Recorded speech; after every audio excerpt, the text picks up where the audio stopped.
If you like this video, why not subscribe? Hey everyone, welcome to a bonus episode of the Frugal Filmmaker Tip of the Month. Today I'm going to talk about another airsoft prop, namely this one. This is the UHC Super 9 Pro. It's a bolt-action airsoft rifle. It's a spring rifle.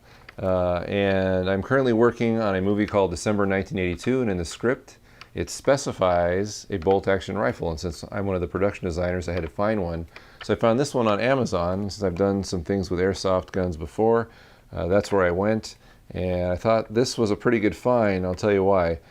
First thing I liked about this rifle, it's about 4 feet long. It's pretty big actually, but it's got a nice weight to it. It doesn't feel cheap per se, even though it is all plastic with the exception of maybe the trigger mechanism and parts of the bolt. But first thing I liked was this small safety tip on the end, because that's fairly easy to cover, either paint or with paint or gaffer's tape. I'm probably going to put gaffer tape on it because I don't like the way paint chips and reveals the orange. So that's nice because that's smaller than a lot of other rifles I've seen.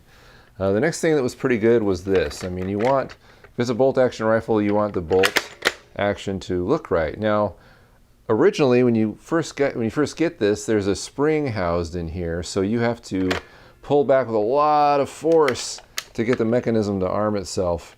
And that's not realistic. So I knew something about that had to change. So I actually disassembled the bolt. It took, let's see, an Allen wrench and a Phillips head screwdriver, and I removed the spring. So now, instead of all that force that you'd have to do to arm it and not have it look right on camera, now it actually has a nice smooth flowing bolt, which is the way that real bolts act. Now, the tricky part about that is again, I had to modify it, so it didn't come this way. And if you're not mechanically inclined, modifying this or any other bolt in a bolt-action gun, a spring one anyway, is going to be difficult. So if you're not mechanically inclined, find someone who is to help you, because there's no directions on how to disassemble this thing. It's sort of trial and error until you get it to work right. But it took me a couple hours, actually.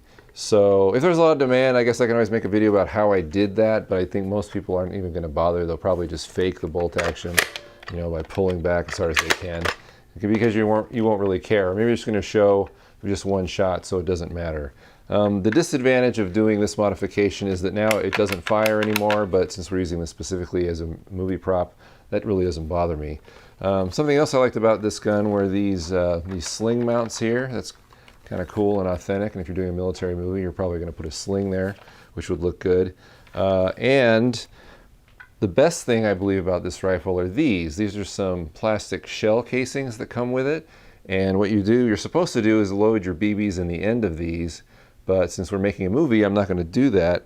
I'm just going to load 5 into this magazine right here that it comes with, load 5 of these plastic shells, pop the magazine into the bottom, and now it's going to act like a real bolt-action rifle in another way, and that is it's going to eject spent shells. So every time now when you load a round in and you pop the bolt back, the shell will eject, just like a real bolt-action rifle. Now, the director was originally going to have to add that in post, but now that it has this feature, it's now a nice practical effect, and I think it actually looks pretty good.